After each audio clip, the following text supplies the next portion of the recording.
is a magical operation of maximum importance. The initiation of a new aeon. When it becomes necessary to utter a word, the whole planet must be bathed in blood. Ah, yes. Welcome to Deadhaus Whispers. We've got a special guest today, don't we? Yes, we do. Do you wanna do it? None other than the man, the myth, the legend, Denis Dyack. Ta-da! You're too kind, thanks. Hey, hi everybody. Glad to be here. Thanks for Now. joining us, Dennis. First question that we need to get out of the way to do a little bit of housekeeping. If anyone has not heard of it by now, if anyone that is just finding this on Spotify later, maybe this pops up in your YouTube feed because I've somehow managed to game the algorithm. Dennis, to anyone who has no idea, what is Deadhaus Sonata? Deadhaus Sonata is a narrative-driven action RPG where you play the undead fighting the living. So you play vampires, revenants, ghouls, banshees, 7 classes that we have all together.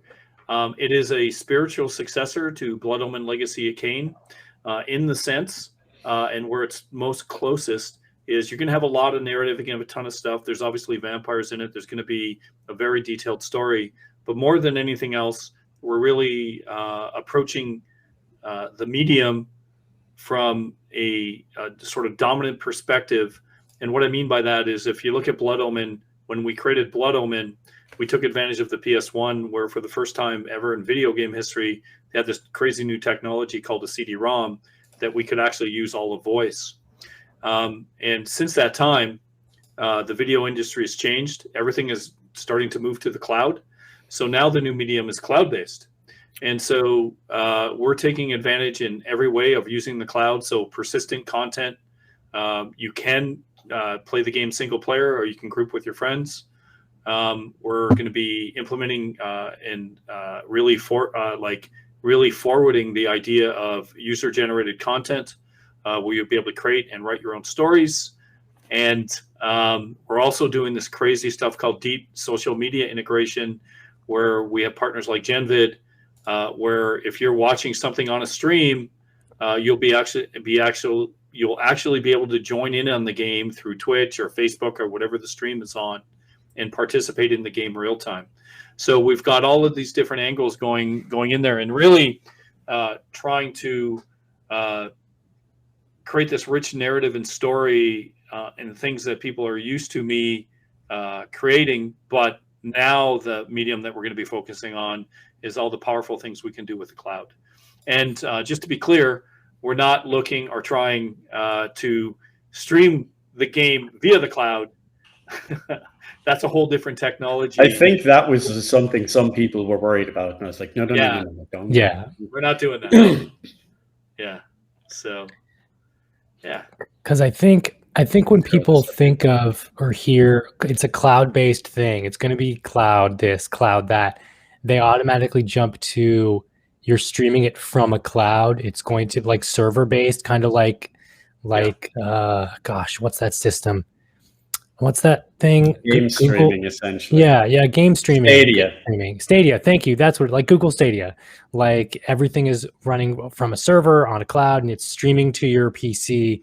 So you can have like virtual machines that are super powerful, but it's still the negative connotations of streaming. There's going to be lag. There's going to be like frame drops, yada yada yada. So I think also if you've bad internet. Yeah, that too. If your internet sucks, or if you have, if you don't have internet at all, what are you going to do? You're kind of screwed. Like, I don't know if there's an easier way to say we're using the cloud to make it sound better, but I think from the general population, that's what cloud-based is. Like, oh, my game is cloud-based. It's like a streaming game. It's going to be a streaming service. I think it's GameFly people thing. haven't caught up with the ideas of what the technology is yet, because it's all so new and everything's been marching forward so fast. Like the beginning of anything like this that people understood was things like EverQuest and World of Warcraft, because they're like, the game is in the cloud, but it's not really. It's actually on your computer. You're only receiving small packets which update certain things in the game. The entire game is functionally running on your computer. Whereas in this way, there is kind of a tandem. The game's running on servers, but it's on your computer, and there is communication between both for a persistent world. How would you describe how that works, Dennis? Because this is your area of expertise. It's definitely server-client relationship. The difference here is there are things. So let me explain it this way. We have this concept called ages, where imagine we record all of the feats that people do while they play the game. So you're playing single player, you kill, say, some boss for the first time, and that you're the first person to kill this boss, and something significant happens. Well, we can store that, so when other people come, that the land is forever changed because of this, event. We could never do that back in the day when I was creating Legacy of Kain. I could only create a story for you. You would play it, finish it. You might be able to have agency and do it non-linearly, but we couldn't have any type of persistence out there where the years are continually going on. We have everything synced to a clock. We're going to, though we had time of day in Legacy of Kain, imagine things that you can participate in, and time goes on during the game, whether you're playing it or not. These are the kind of things that I think are very interesting, and it will allow us to tell stories in ways that have never been told before. So that's kind of, I hope that makes sense. And I can't even remember the original question. But don't worry. It was just asking basically that. You summarized it very well. And shout out to Laser Frog, who raided with a party of 18. You absolute legend. Welcome, everyone. For anyone not familiar, although you should be, don't forget, deadhausonata.com. Now, Dennis, we all know the stories. You've been quizzed 1,001 times in regards to the likes of Legacy of Kain. Where did the ideas come from? Where did the ideas for Eternal Darkness and stuff like that happen? What about now? Like, what's having an impact on you now? You're sitting down, you and the guys are working on Deadhaus Sonata. What are you playing or seeing that you're like, I really like this, or this has been really fun. I really like this experience and stuff. Doesn't have to be gameplay. It can be like anything, movies, books, anything.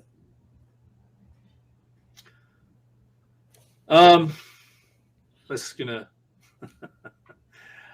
not a lot. Not a lot where I would say there hasn't, I guess, and I don't know if I'm getting too old or whatever, but so of course, let me talk about the things that I love. Malazan Book of the Fallen, fantastic book series, 10-book decology, some of the best stuff I've ever read. Amazing. A lot of good book series. TV and film have, what I would say, unfortunately, not been strong over the last 5 years. There's been a few good, true, for sure. Yeah. But nothing that inspired me when I was first creating Legacy of Kain. And I think one of the main motivations for doing what we're doing, even in seeing what's coming out in video games these days, is trying to bring the voice back of games like Eternal Darkness, Legacy of Kain. And you often see these, what I would say, very well produced, great spectacle AAA games with essentially no soul at all. And unfortunately, it's becoming the norm. And I think what inspires me the most is to try to create a game that's outside of that space, from the standpoint of we want to create a really deep story. And when we first started showing Deadhaus Sonata, it was very apparent that when we showed it, we weren't sure even what to call it, but it was an early prototype. And we didn't know how to say it was an early prototype. I think we said pre-alpha on there, but that doesn't do anything. That's clearly people think the game's still going to launch in 6 months. And aim to tell people how do we get out the story out there. So what I decided that we should do is start writing and dropping these chronicles so people could see the type of content we're thinking about it, even outside of the game. And yeah, I agree with that. Too many games are a mile wide and an inch deep. That is completely true. And so we want people to feel that they can lose themselves in this world. And that's what we're trying to create. That feeling of losing track of time, being completely engaged. They're just games like this are not being made anymore. At least there's some in the indie scene, I guess. But far and wide, I'm playing a lot of games. I always play games. I play games all the time, but really they're distractions for, just taking a break from, it's very hard to make videos. So I do that to take a break. So I didn't want that to come out too negatively. I'm really excited about Dune. I hope Dune is good. I am also excited about Dune. I really hope it's good. Crossing fingers. Crossing fingers. Some of the marketing scaring me a bit, but also the Foundation series as well that's coming out on Apple. I'm a huge Foundation fan. I forgot that was happening. But yeah, I'm not a big fan of the change they made. I'm very strict on if it's not broke, don't fix it. And yes, I don't know if you guys saw very this. much so. Yeah, they're cloning. The royal family are basically, of the main planet in the because the story goes over like thousands of years, they wanted to be able to tell the story so people could recognize the figures. So they're cloning them. So it's always the same person who's running the empire, the Galactic Empire. And it's like, I think people are smart enough to figure it out, but so I don't like that change. But whatever, we'll have to see that too. I'm hopeful that that's good. It looks like it's going to be pretty good. Time will tell. But I'm if anyone has anything they recommend, I'm always interested. Reading a ton right now. Anything, you got to swim in a pool of content, right? And true.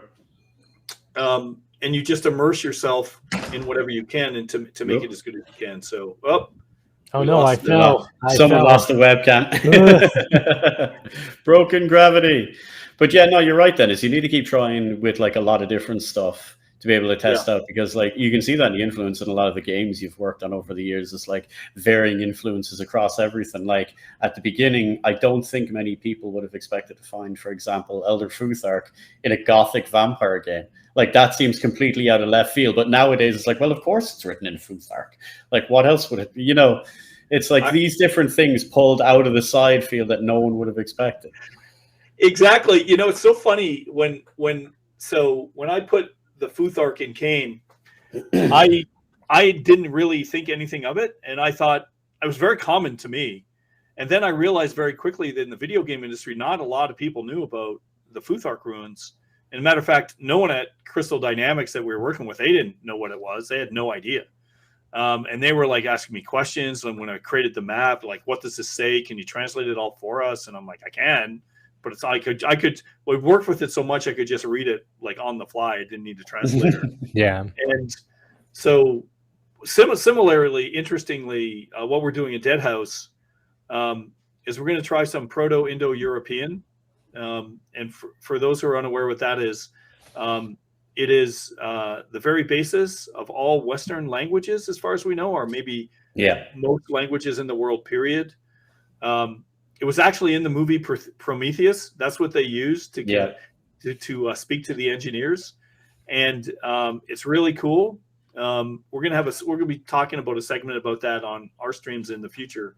But that's going to help us do kind of a system like that's kind of half Eternal Darkness and half Legacy of Kain for the spell systems. So that's going to be really cool. I'm interested to see how people react to that. So I'm stoked for that system. It's going to be that's going to manifest. It's going to be interesting. I remember I didn't know. I thought the whole Futhark was like a made-up language in Blood Omen. I was like, okay, this is cool. I didn't even know this was a thing, and then it's real. Oh, okay. I That's blame cool. Dennis for people having to sit and pull up all, because if you like look up Elder Futhark or Futhark alphabet, it's actually the thing from Blood Omen that has the Yeah, translations. that's like one of the first things that I shows would up. love to know the numbers of how many people had to pull that up to be able to translate what's written on the God of War map for the special edition or on the back of the box and stuff. Because That's I right, know that is where there. that came from. You can't hide it from us Europeans. We know. Yeah. But that's why, think about this, right?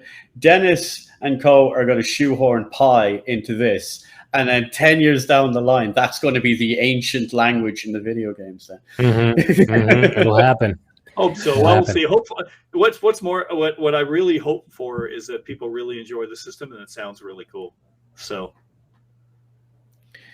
That says pi is the very basis, as it is, as far as I know, and my linguistic lecturers, is it all based on the projection of what we think it would be like. correct. Very interesting. All I know is what I've been looking up online about it. Like, we done some of that in history class. Never got into it too deep because, like, when you're going over the whole history of Europe, it's not like where they spend a whole summer in America and they just cover like American history where you've only got a few hundred years. You have to like, okay, let's start in the Stone Age, you know, and then you go through. This is the Neolithic period, you know, go through. Yeah. Holy crap. You know, so we have to go through quite a lot of that. So, like, we skimmed through a lot of this stuff. I do know that it is the very cornerstone of pretty much all Germanic languages. Even Germanic languages still have that kind of that kind of pi feeling to them. Like, you can hear it in German. If you hear two or three people having conversational Irish, which you in very rare places you'll find that, but when you hear that, you get that same kind of feeling from it. So I'm really dying to see how that manifests with the magic. That's going to be really cool. Yeah. The goal is we want it to be a little bit. Well, we want it to be musical, and so it's going to be. So we're Eternal Darkness was very much boom, boom, boom, you know, and that was, I don't know if you guys know this, but that was based off my master's thesis. I wrote some neural networking that would break down voice recognition, and how you had to do it was look at phonemes and break them down. So I got the idea of this system because I was doing my master's thesis. That's the coolest thing ever. Oh yeah. And so believe it or not, I made all the ruins up overnight, and I broke them down, and it sort of made this phonetic language. And I said, here's the spell system. And and I knew it would work because of all the work I had done within the neural networking stuff that I had done when I was doing my master's. And this time around, want to do kind of like that, but we also want to make it musical from the sense of we want it to sound like a chant, a very dark chant. And so it's going to be in Proto-Indo-European. It's going to sound, which sounds pretty crazy, actually. Sounds really cool. And we're working with some musicians on that to develop the actual phonetic languages and how the spell system is going to go together. And it's pretty cool. Yeah, it's pretty neat. I hope people like it. We'll see. We'll be rolling that out soon. We'll be having that stream soon. But yeah, it's pretty interesting stuff. So you've got that, and I could totally picture like a lich with the hands out, and you just hear that weird whispering, musical chanting. That'd be incredible. That, and I want a redo of the start of like Apocalypse Studios when the new trailer for Deadhaus. You know the way Dennis with the scroll opening up, and you hear the whispers in the background, but have it done in pi. That would be really good cool. idea. So, it's a good idea. We could certainly do that. That would be really fun. Yeah, we could certainly do that for sure. Here I am thinking. I was going to ask you, Dennis, any examples of like music or styles that you're drawing from for this like musical pi system, spell system or something? But then like you guys are going to stream that in a couple weeks anyway, right? So it's like, there goes my question. The only thing I thought of while you were talking about that was Tibetan throat singing. Of course, yeah. which is awesome. It's so good.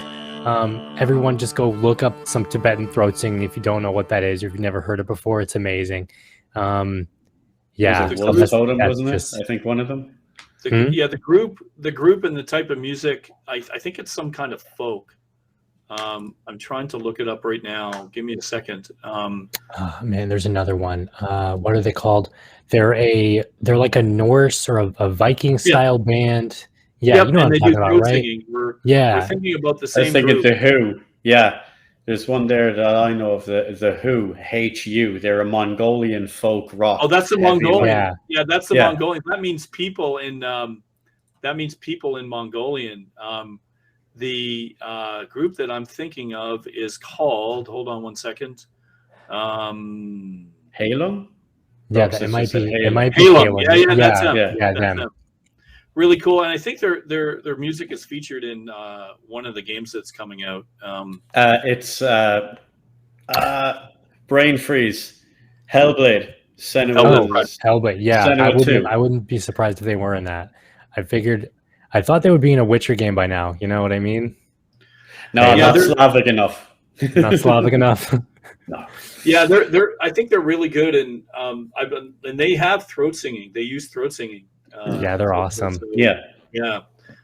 Throat singing seems to always be like in the Norse places, Dennis. So you've got like the first peoples of Canada, you know, and then you go across to Mongolia. You've got the Russians, you've got the Finns and Norwegians. Anyone up along that seems to have some type of cultural version of it. Yeah, it's very interesting. Well, you know, I love ancient history, so as soon as you start talking about things that predate pre-dynastic Egypt, I'm in. So, I'm yeah, waiting for no, those secrets in Deadhaus. yeah, that stuff is certainly very interesting, and I love that stuff. It is mostly associated with Eastern chanting, throat singing, but there are some Western versions of it, and I think it sounds just as cool. It is a little different, but overall really good. Yeah, the Who is I love that. Is Wolf Totem, I think, is the biggest. That's the one, the Wolf Totem. That's what I was trying to think. I mixed up the band name and the thing. I had to pull it up there because I have them on Spotify. It's just a glorious music. Yeah, it's very good. Freaking amazing. It's great. Oh man. And then just it spans. That's what I think I love about just making games or the development of them, because you start off with something and then it just ripples out into a million other things. It's just awesome. It's awesome. So that's why I look forward to the way it's going to explore, and the way how things, like you're saying there, you've got the ripple effect, the butterfly effect, and then the evolution over time. So like when you look at the lore, you've got pretty much all the bases of monsters covered within Deadhaus. Like I have the thing up here as it's scrolling through. Like you've got a fair amount of the cultures covered in regards to like ghoul, vampire, revenant. So you've got ghoul for like the New World Americas. You've got skinwalkers. You've got things like that. Vampire, very European, even though technically Eastern in origin. You've got revenant, the revenge spirit. That's very Middle European. You've got the wraith. That's actually like across the board. Mm-hmm. Banshee, there's your Celtic covered. You've got the Lich, that's pretty much a lot of like African and South American type thing with like the witches, shamans in that regard. But once you expand onto Deadhaus and you're going into the other ones, and now the only other one Dennis is completely confirmed is Giga House, but there you've got giants. You're going to have a whole different world of culture with all the different types of giants, and then every other house that comes along. There's the opportunity to delve deep into these rich cultural histories, backgrounds, superstitions, mythologies. I think that's going to be amazing. Yeah, I'm very excited about that as well. And actually, the medium itself, and the way that we're doing this, and I alluded to it before, this whole genre of being persistent and online allows us to continue to develop the game while we're getting feedback, and allow all these other avenues of agency for gamers. A lot of people are calling it meta content now, which is true. It is meta because it's beyond the game.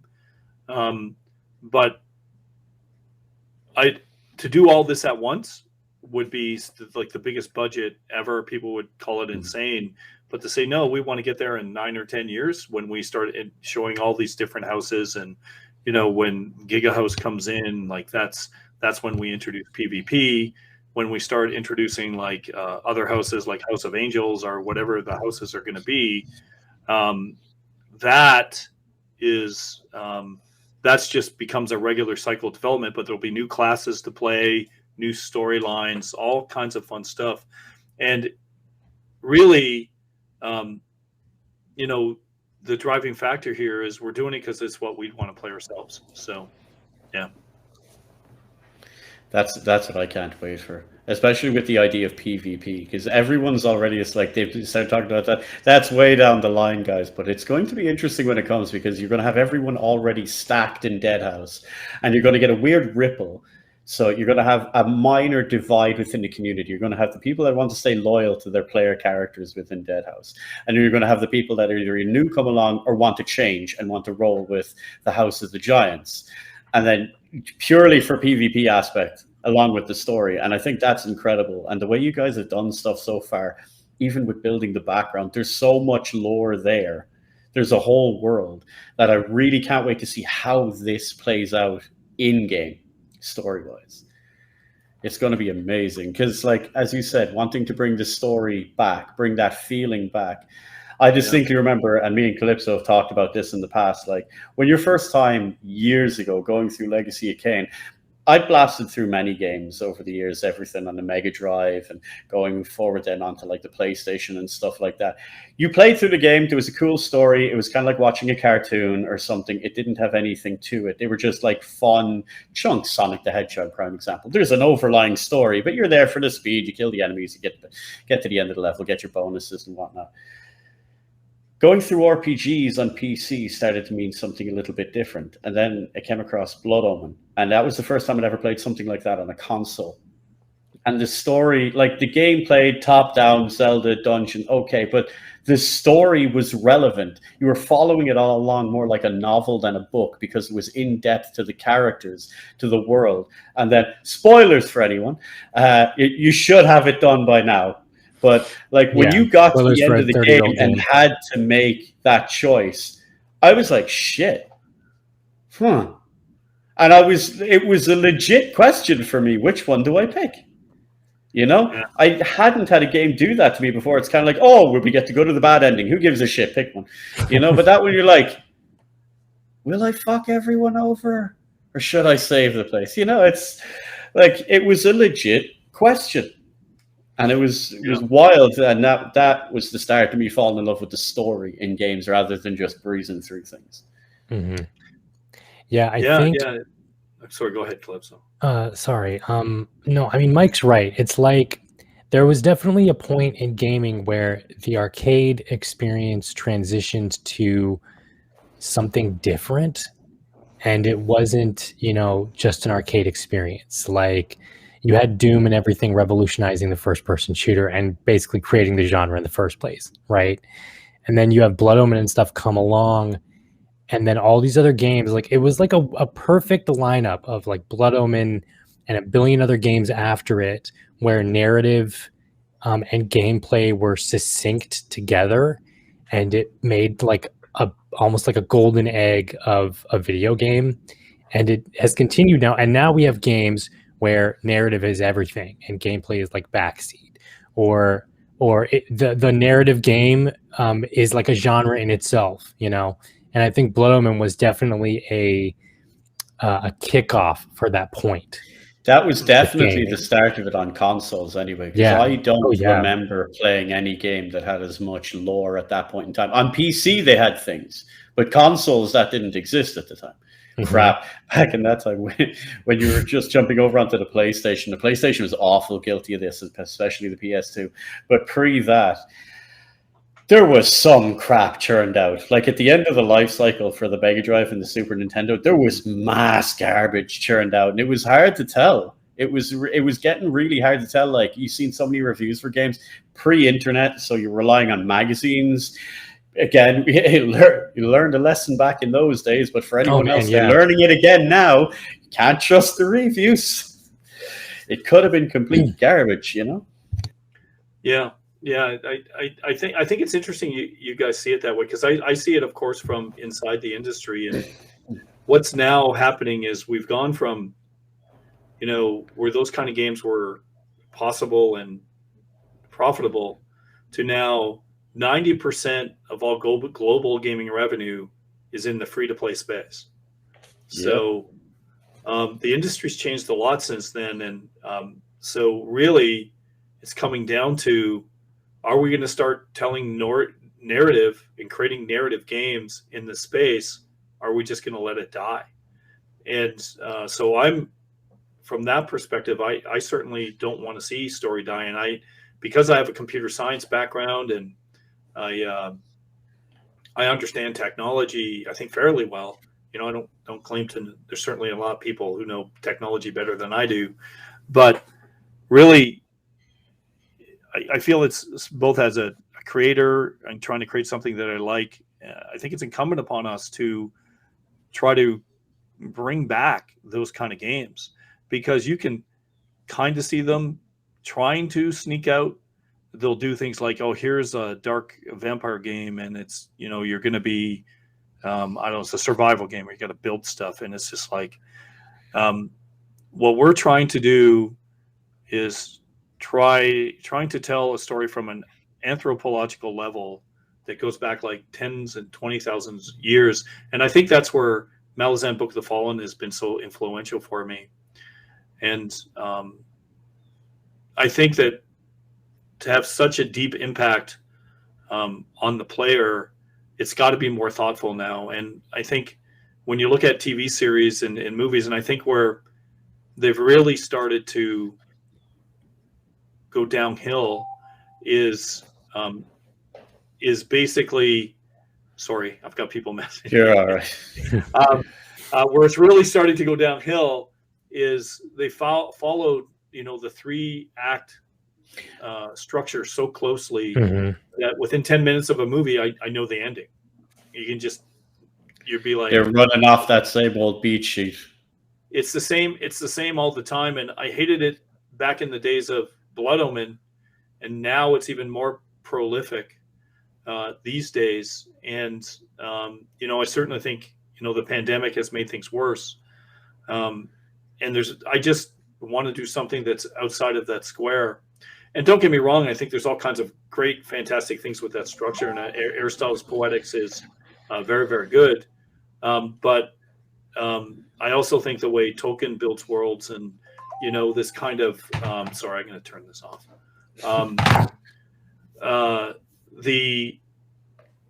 The bottom line is that these kind of stories need to be told, and they're not being told right now. So, and that's what we're trying to do at Deadhaus. So.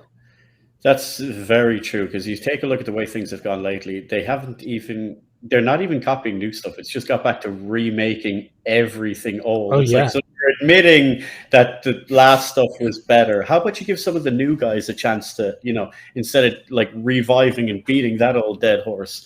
And like you said, Dennis, at the start there, when you're talking about like narrative in free to play, 10 years ago, people would have said free to play is a stupid idea. It'll never work. Take a look at Warframe. Take a look at Genshin Impact. So then they're telling you now, and they're saying it's like, oh, narrative and free to play. You can't do that, can you? Every time they keep saying you can't. Yeah, there are still a lot of people in the development community and in the publishing community that want to try to hang on to that premium model. And all this stuff you're seeing with DLC and these season passes are efforts to try to transition into this model, but there are economic reasons where premium games will not survive. They can't. And they will be kind of like the vinyl industry is today for music. Like, it's out there and it's not going to go away entirely. But as far as mainstream goes, unfortunately, the realities and the economics of free-to-play games, you can't beat them, because essentially what you're allowing people to do is play the game for free, see if you like it, and if you like it, invest in it.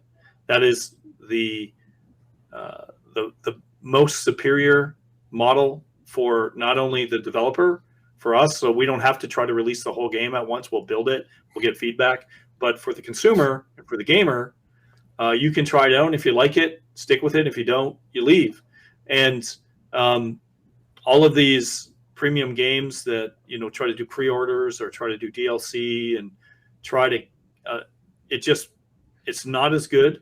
Subscriptions are not as good either.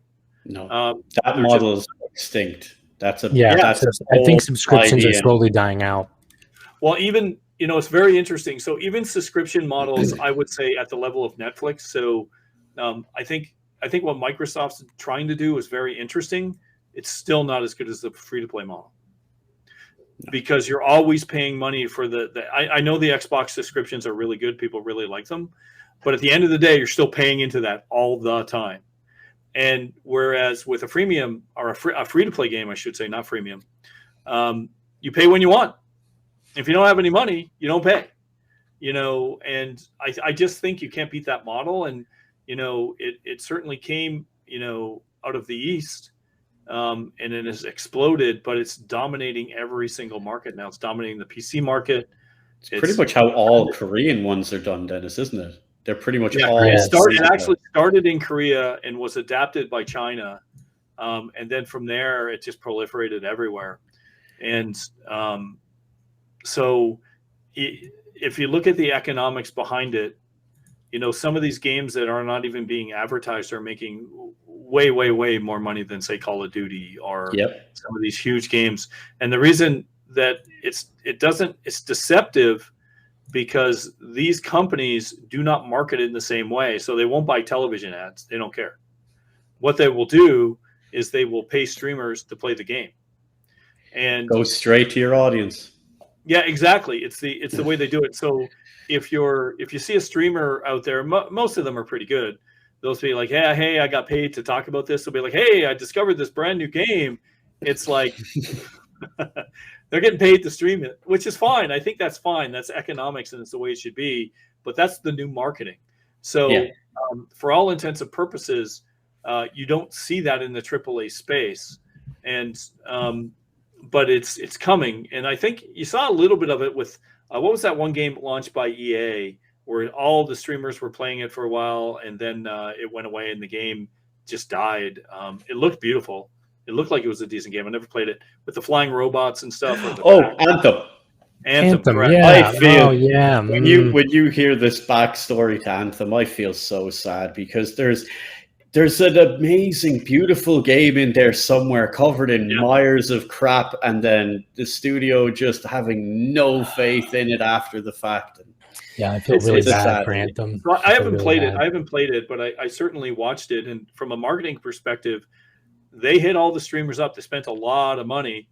But once again, which differentiates the free-to-play model from the AAA space, spending a lot of money all at once is not how to win over this marketplace anymore. It's slow gains, and you know, and certainly our community, we haven't spent virtually nothing on marketing so far, and you can tell our community is very small, and we haven't done a lot of outreach with streamers or anything like that. You know, you guys who stream about us, it's because you like us, and we appreciate that. We love you guys. We wouldn't be here without you, and But the reality is the new marketplace is, if we're going to spend money on marketing, it's going to be on streamers with, like, you know, like a lot of followers. But I think you do that slowly. And what happened with Anthem, I think they probably spent like $10 or $20 million worth. And then for the longest time, everyone was playing Anthem on Twitch. It's all you could see. And then suddenly it disappeared because they didn't like it enough. And so you really couldn't even get people like, biggest selling game ever. It's crazy. The numbers are amazing. And then went away. Spoiler alert for anyone that doesn't pay attention to that. Look at the top streaming games on Twitch, and then notice when a new game just jumps into it for a week.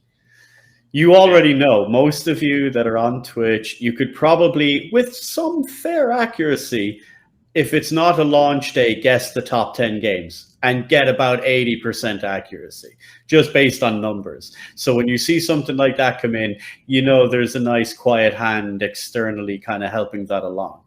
But like as you were talking with that, Dennis, about how like the premium or the AAA versions are not going to be able to go with this as well. I think the reason why this works so well is ease of access.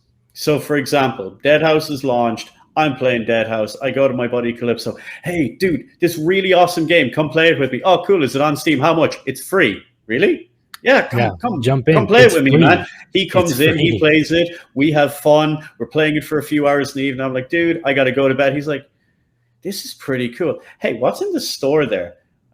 Oh man, that's some badass set of armor. Do you know something? Yeah, I'm going to pick that up. You know, that's where that goes. You know, no barrier or very low barrier to entry means far better for the customer. And they were more likely, as they've shown, if you give people enjoyment, they will feel compelled to want to support. Yeah. And there's no, which is very different. Like you get all this in the AAA space, you get all this marketing hype behind the game. And my previous games like Blood Omen, Sony liked it, put it on the box. That was huge. It was very big. And they did it because they liked the game, not because I had any kind of relationship with them. Certainly Crystal didn't either at the time, nor did Activision. And Eternal Darkness as well. I would not say it had strong marketing whatsoever. It was sort of game first, and that's where Deadhaus is going to fall in naturally. It's just the way that we tend to make games, and hopefully the word of mouth will carry. I get it. You need to spend money on marketing. We haven't done that yet. This is not the right time. We're still too early. We just switched engines. We're now on Open 3D Open 3D engine, which I'm very excited about. I'm working with the Linux Foundation with Amazon, and we're trying to change that. There you have one of the biggest open source engines ever released. It's huge. There's your proof. If anyone ever needed proof about whether it's paid advertising or not, brand new engine. Best available at the moment, completely free, completely open source. No coverage. Yeah, certainly it was picked up a little bit at GDC, but you don't even see streamers talking about it. And there's reasons for that. And the engine's still early, and it's a very cool engine. And I think it's certainly going to change the way games are made. I think it's got a lot of potential for that. But it's still early, it's new, and we'll see how it goes. We're big believers. We're in 100% on it, and but yeah, that's essentially the reality of the industry right now. And I don't think there's anything wrong with it. It's just understanding what's happening out there, and even this, like what we would call mid to even some small streamers. That's the way it's going. People with a few thousand followers. The marketing claws are getting in there. So, yep. And I think it doesn't take much to be an influencer these days. Influencer, that's right. I hate that word, but yeah. I came across this new game and it's really cool. But buy AirPods, but that's not untrue in itself. They just came across it because someone put it in front of them, said, "Will you stream about this?" And so it's not completely disingenuous, but it's also very different from the industry that it used to be. Like we used to look for, can we get the cover of this magazine? That used to be a big deal. Now it's like no one even talks. Like I haven't heard talk about getting a cover on a magazine in ages. And actually, I think Deadhaus had a cover of a magazine a few months ago in Italy. I need to get a copy of that somehow. Yeah, I need to find Gil. Gil's in Italy. Yeah, we need.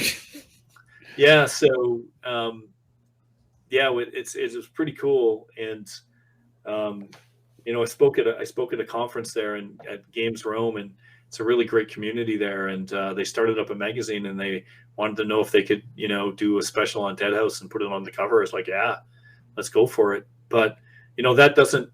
I do that thing for fun, and we talk about the concepts. It's not really there to sell the game, and I think, quite frankly, that's where we need a lot of help I don't know if I'm the best at marketing. I don't claim to be. We just want to make games. We want to make good games, and even on our streams, it's development focused all the time.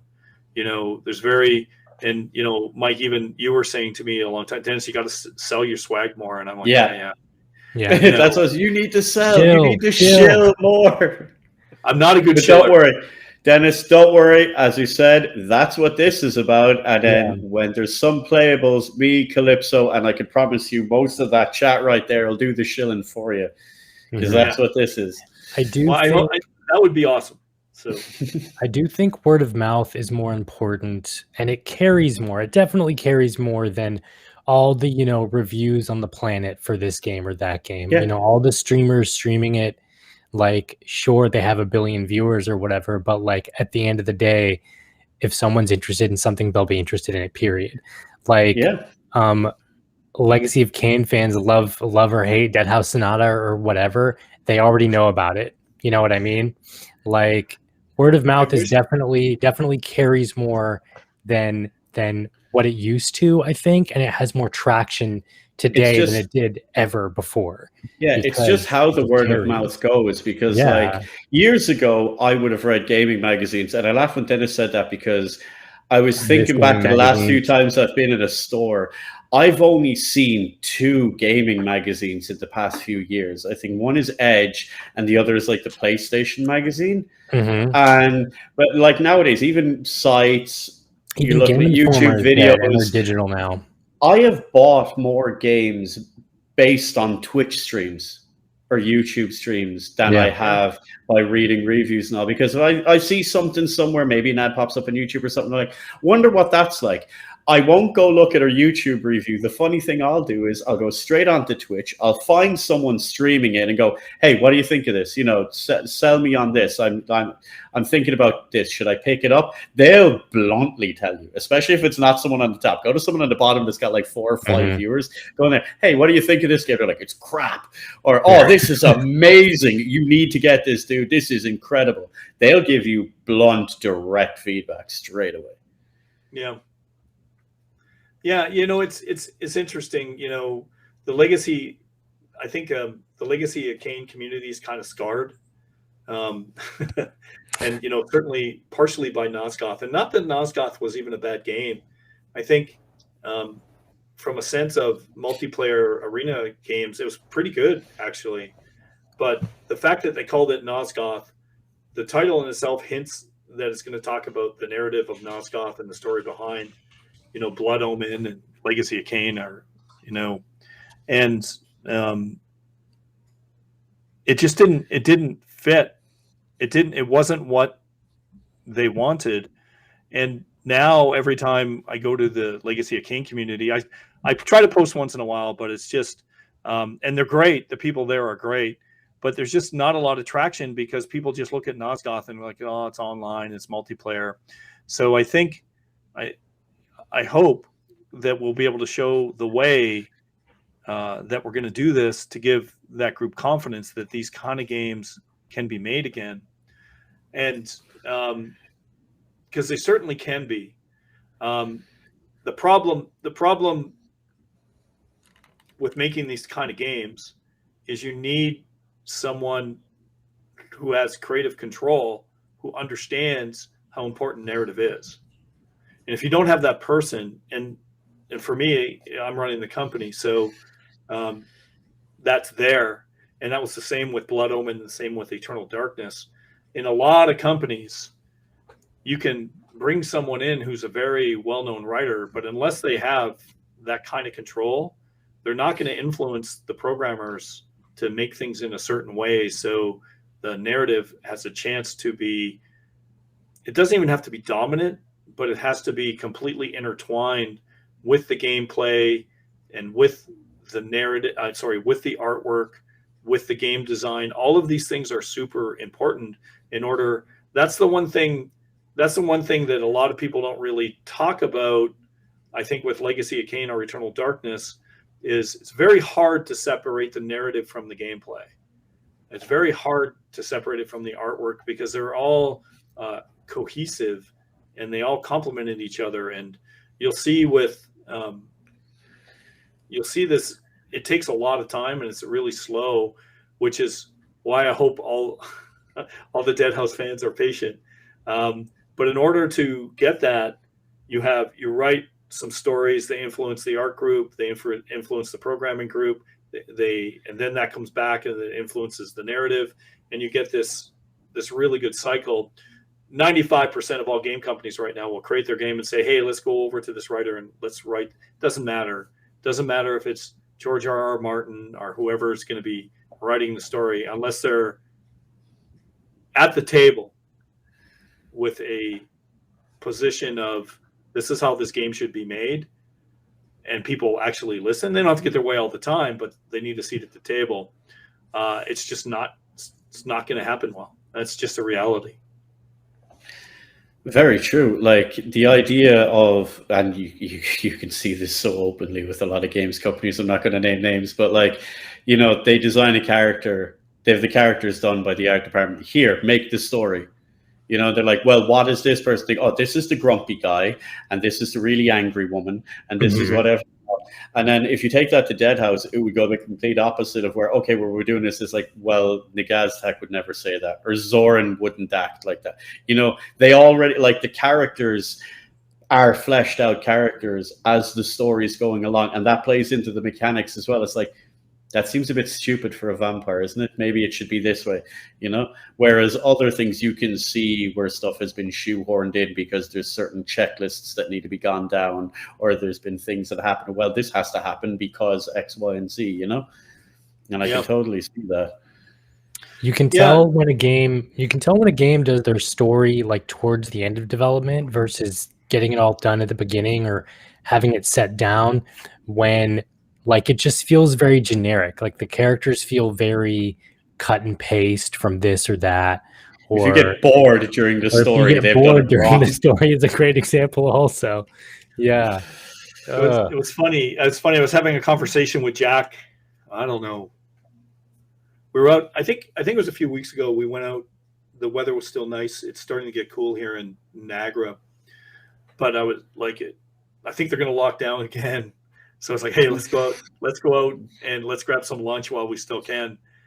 And he was sitting back and he's like, wow, there's like a lot. I have to start making like a welcome package for all the content for Deadhaus that people have to read. So the chronicles and stuff on the website, I think there's a lot compared to most gaming websites. We got a lot more. And the conversation kind of went like, I don't think we're going to be able to get all this in the game. And I go, nope. And he's like, that's kind of cool because it doesn't matter, doesn't it? I go, no, it does not. We'll put in the good stuff and we'll maybe miss some good stuff. But this is the way I like to make things is just completely, you know, get that mosaic out there on narrative and just fill in as many gaps as we can. So when we're actually writing stories, people know the history of this elder god and the history of this nation that goes back. Like Seven Sons and Twilight happens around 25,000 years before the foundation of Deadhaus. And the idea is there's all these histories and there's all these things that all come together. And it's, you know, when it comes to like, say, a sequel to Eternal Darkness or a follow-up to Legacy of Kain, we did all that. And unfortunately for Legacy of Kain, none of it was never executed on. No one at Crystal knew any of that stuff. And but that I think creates a rich environment. I think you can tell the games that do that. And I'm not saying we're alone in this. I think I think there are groups that do it, but it's rare though, Dennis. It's very rare. rare. It's very rare. Yeah. Like the fact that you have to do homework into games, I kind of like that. Not in the fact of like, oh, well, you have to, like, there's certain games where like you pretty much have to play them as a second job. I don't mean needing to require spreadsheets and do all that, but the idea of that a world has lore and history behind it and all. Again, Calypso is going to crucify me because I seem to have to quote this every stream. But like, take The Witcher, for example. I love the fact that there's a world there every time. I'm going to edit in a tick for each stream. Every time The Witcher is brought up, bing. The Witcher and Warframe. 100. The Witcher and Warframe. Yeah. Yeah. But I like don't the fact mind. that that's a world, like you play through the game, you don't have to read the books, you don't have to read the comics, you don't have to have anything to do with everything else. You can play the game and really enjoy the game. But you can read all the books, you can read the stuff, and there's subtle little nods to everything all around. I love that in a game. It's not done often. Not anymore, Well, anyway. they have the whole series to fall back on, right? Yeah. Yeah. And Pre-built, long which is another, before. yeah, which is another way to go. And yeah, it's certainly as well for us, and I think like The Witcher, very influenced by Michael Moorcock. Oh, very much. Very much Elric. You can say what you want. Trust me, huge fan of The Witcher, but it's definitely Elric. I love me The Witcher, but it's definitely Elric. Yeah. Yeah, it's Elric. Elric to me, that was the first dark fantasy that I read, and it moved me so much that I was like, when I create my stuff, I'm going to create it just like this, because this kicks ass. And I remember, and I guess it's kind of a spoiler, but I won't say what it actually is. At the end of that series, I was so moved, I threw the book against the wall. I was like, how can you end the story like this? It's so grim. And then I was like, literally 10 minutes later, that's the best ending I've ever read in any fantasy novel ever. That's why it is the best ending, because you got that reaction. You didn't just close the book and go, right, that was fun. You had a reaction. When we were working on Eternal Darkness, I was in a meeting with everyone from Nintendo, and Mr. Miyamoto, Mr. Iwata, a bunch of other executives were in there, and we're talking about the Sanity Effects. And sorry, we'll answer that question in a second. Just bring it back. Don't worry, we'll get there. Don't worry. You can leave it up. And we were sitting in there, and they were basically, I was able to bring this Elric story back, but in a different way. They were like, we don't know if we can do these Sanity Effects, Dennis, because, we're talking specifically in this case, but all of them in general, the one where we slowly pretend we're deleting your save game from the card. And this has some historical importance, because back then there were no auto saves. There's no hard drives on your console. If you lost that save game, still the best one. Still the best scare ever. I remember working on that, saying, make it go slower, make that delete go. And Mr. Miyamoto was like, Dennis, what if they throw their console, and this was on the fly, what if they throw their console against the wall? And I remembered the Elric story, and I was like, well, that might be the case. He goes, are we liable? Do we have to buy them a new machine? Because we made them do this. We tricked them. And I said, that's a really good point. And I said, I don't know how many people are going to do that. And I would leave, it's up to you what you decide if you want to replace that machine or not. But I will tell you one thing. They will, if that happens, they will never forget that moment for the rest of their lives. True. And just like I never forgot that time when I read the Elric series with that ending where I threw the book against the wall, because I just love those characters so much. And I was just like, how can he do this? Michael Moorcock, what are you doing to me? I love this world, and you destroyed it. And that moment, which was literally on the fly, was the make or break moment, the tipping point for the Sanity Effects. And that, certainly Nintendo had the courage to go forward with them, because no one had ever done anything like this before.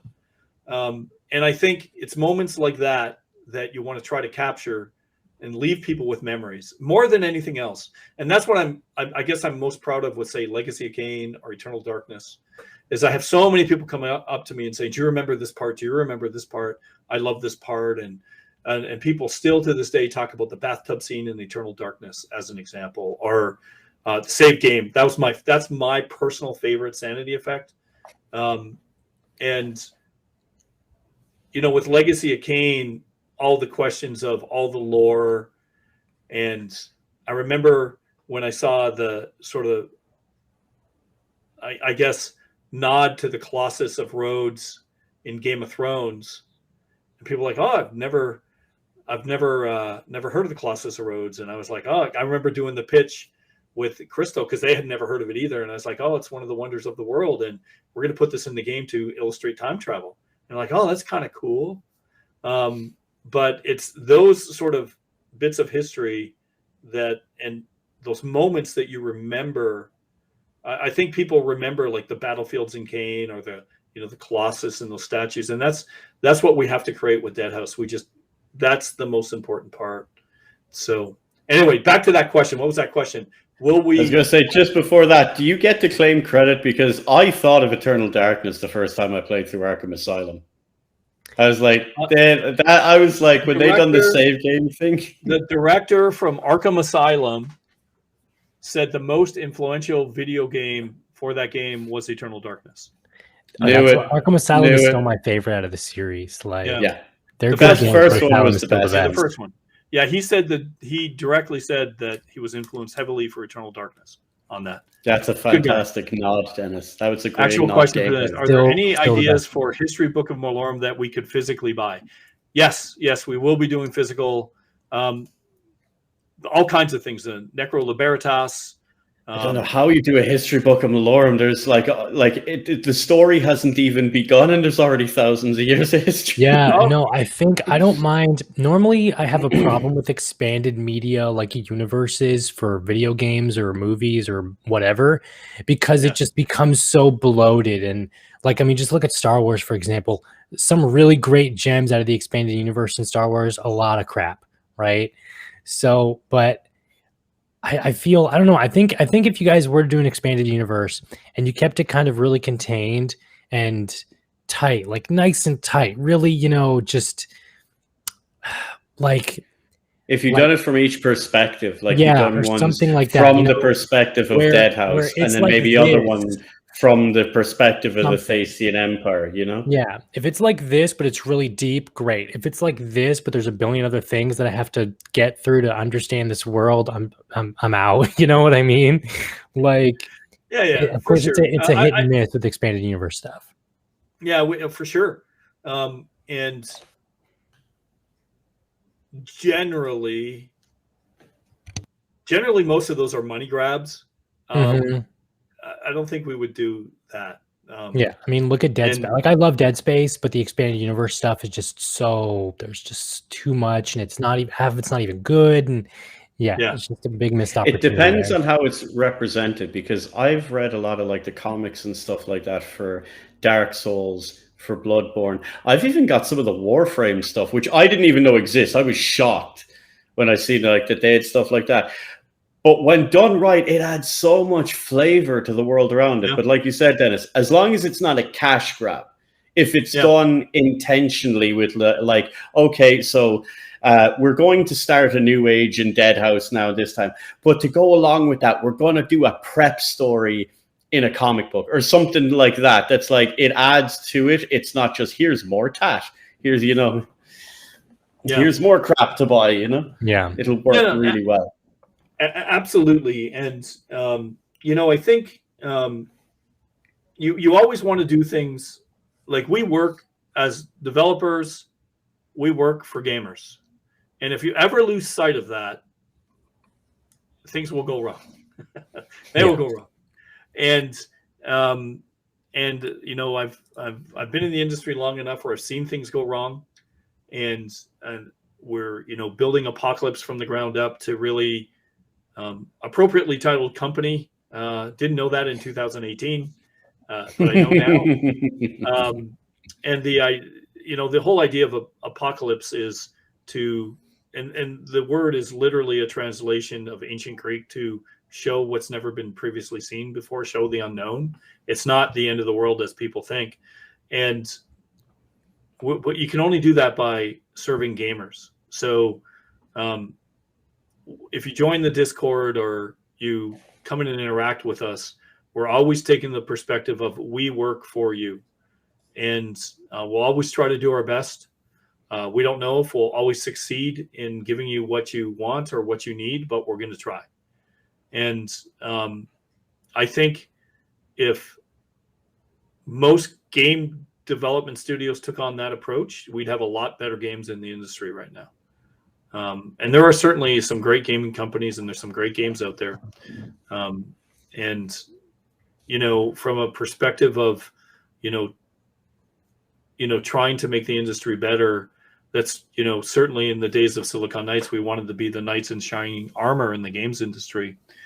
And I think now with Apocalypse, we're going to try to show something new. We're going to try to open people's eyes to things that they thought were impossible before.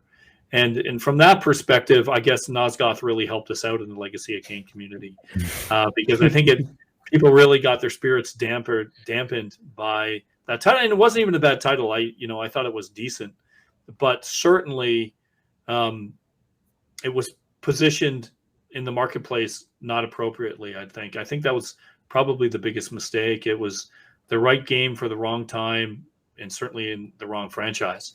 It very much was. Like, it was one of the first free-to-play hero shooters, kind of. Yeah. Like, that's really big now. They were just way ahead of their time in the wrong direction. Well, they picked the wrong IP. Yeah. I also think mismanagement had a lot to do with it on Square's side, but I mean, that's another story for another time. Yeah. Oh, geez. Don't kill the microphone. I'm trying not to. Anyways, I'll just hold it. So, I mean, I don't know. I don't think I had anything else to say. Never mind. Other than that, I guess we're just gonna wrap up now in a terrible segue. Yeah. So thank you for joining us, Dennis. Yeah, no, Dennis, you can never talk too much, sir. That's why everyone was here. That's why. Yeah. So thank you for joining us, Dennis. You've been a fantastic guest. Thanks for all your insight and info on today's episode of Deadhaus Whispers. You can follow and check out anything Deadhaus Sonata related at deadhaussonata.com. You can also follow Deadhaus Sonata on Twitter and Instagram at Deadhaus Game. Obviously, catch the Twitch streams for Deadhaus Sonata every Wednesday, I believe is the day. Wednesday, 4 p.m. Eastern. Wednesday, 4 p.m. Eastern. You can follow me, Calypso, on Twitter at Necrolibriatus. If you Google anything or YouTube anything Deadhaus Sonata related, chances are you'll find my YouTube channel. And of course, you can follow Faceless Mike on Twitter at The Faceless Mike, on Instagram at The Faceless Mike, and on Twitch at twitch.tv/The Faceless Mike. Also Faceless Mike. Yeah. So thank you guys for listening. This will be on Spotify later on and all the other podcasty stuff. We'll be on the Deadhaus Whispers YouTube channel, which is new. We have that now also. We have a Deadhaus Whispers YouTube. Go follow it. Go follow it on YouTube. We moved it off my channel and it got its own channel. Yep, this will be up there. And of course, we will see you guys in the next one. Thanks for watching, guys. See ya. See ya.